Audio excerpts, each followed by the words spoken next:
babae ko. Siya. May secret affair kami ng office mate ko. Hindi ko matigilan kasi sobrang galing niya sa...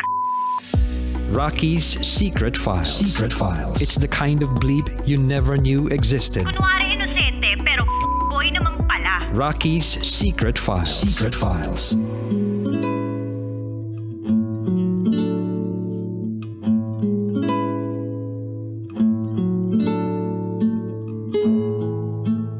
And we're back. Kasama niyo pa rin si DJ Rocky and this is Raya's Secret File. Si Raya na nagkaroon ng asawa, nagkaroon din ng boyfriend, pero hindi pa rin natitibag ang pagmamahal sa kanyang crush. Si crush na kahit may pamilya na, lumipas na ang panahon, nananatili pa rin sa kanyang puso. Pakinggan na po natin ang mga kabisyo nating nag-share ng kanilang mga thoughts, comments, suggestions, and violent reactions. Ito po ang sabi ng ating kabisyo na si Gab Villeta. Ang maipapayo ko lang sa SF sender natin ay move on. Sadyang may mga bagay o tao sa buhay natin na babalik-balikan natin dahil sila ang mga nagpapasaya sa atin. At kasabay nito yung patuloy na pagmamahal sa taong to o sa mga taong to. Kung ano man ang mga pagsubok o problema sa buhay, kailangan ay maging klaro ang lahat.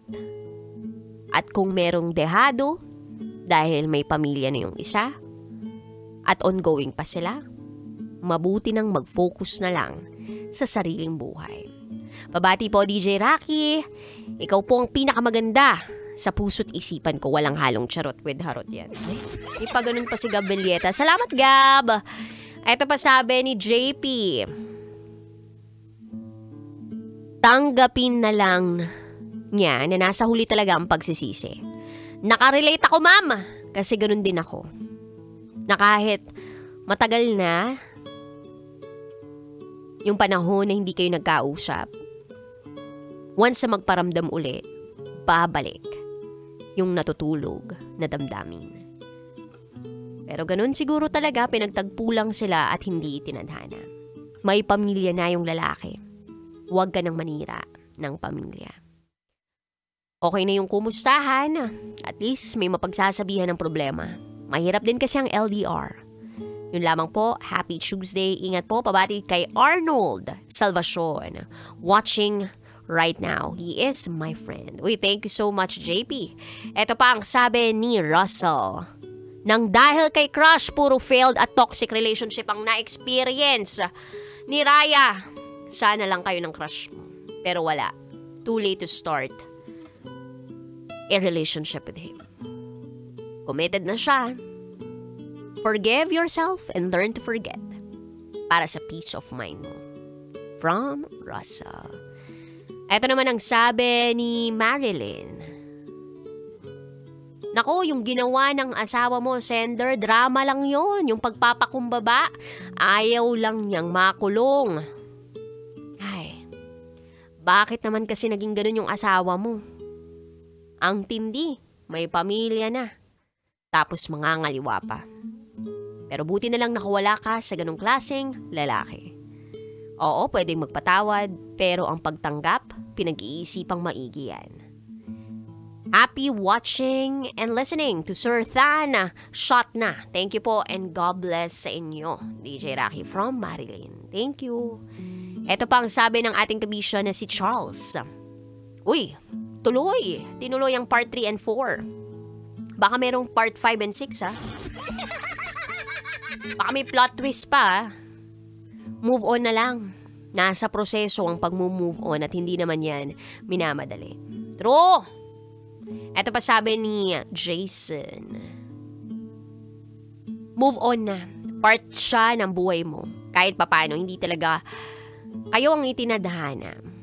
Focus na lang sa sarili mong buhay. Pwede naman kayong mag-usap o magkumustahan. From Jason.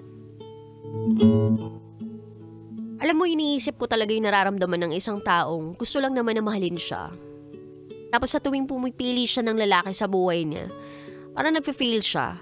Tapos yung pagkakataon niya na makapili sana ng tamang tao sa buhay niya, nalagpasan pa niya, na-miss out niya dahil sa takot. So it only goes to show na kapag natakot ka, hindi ito magbubunga ng maganda.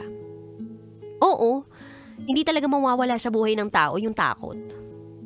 Pero kapag hinayaan mo na ito yung magiging pundasyon mo dahil pipili ka ng desisyon, o etong takot na ito ang magiging pundasyon mo sa pagpili mo ng desisyon or major life decisions mo, hindi siya magbubunga ng maganda.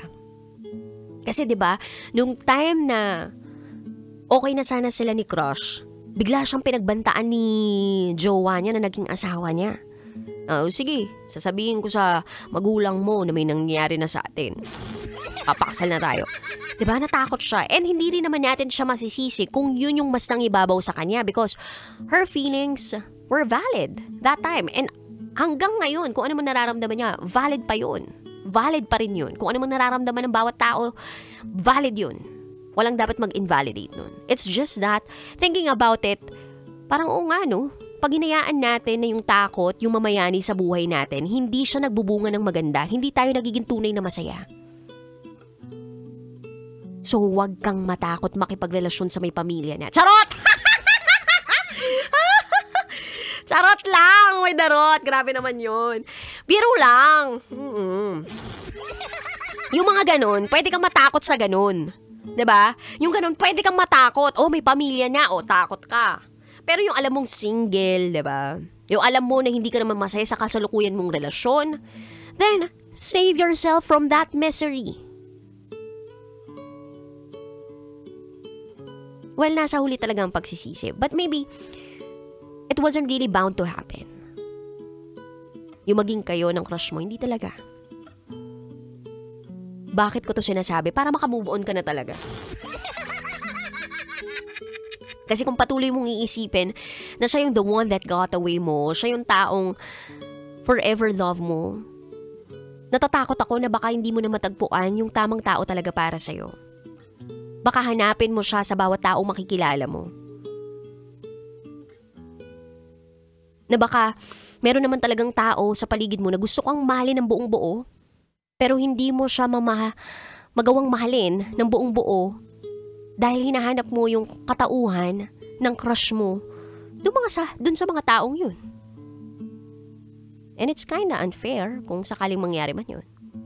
So I wish you a healthy mind, a healthy body, and a healthy heart. At mangyayari lang yun kung patuloy kang lalakad pa usad sa iyong buhay. I understand the feeling na ang lonely-lonely kapag mag-isa ka. Yung parang wala kang katuwang. Anytime nga na kapag may pumasok na lalaki tapos magpakita lang ng motibo, motibo, 'di ba? Na gusto ka, baka ma-fall ka ni. Because the right attention from the wrong guy will fool you and may fool you that he is the right one.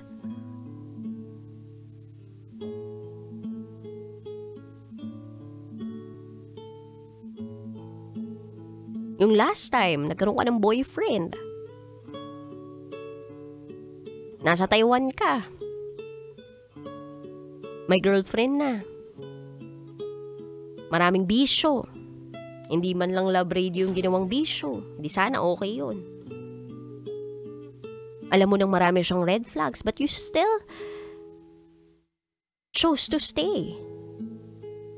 Bakit? Kasi ayaw mong mapag-isa. Hindi ko masisisi yung mga taong kaya nag-i-stay sa relasyon dahil ayaw nilang mapag-isa. Pero ito lang tatandaan mo, kabisyo.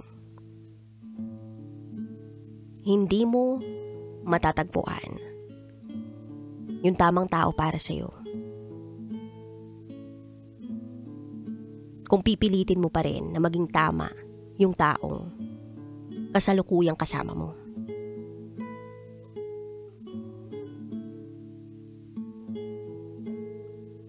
Ulitin ko ba? Hindi ko yata kayang ulitin. Charot!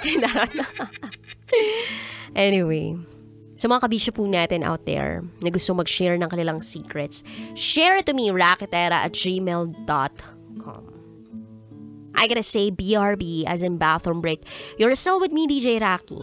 And you are listening here sa stasyong number 1, 90.7 Love Radio. Kailangan pa bang i-memorize yan? Basic. Susunod na po ang programang Top Secrets. This is Raya's Secret File. Ramdam na ang Pasko sa Love Radio. Basic!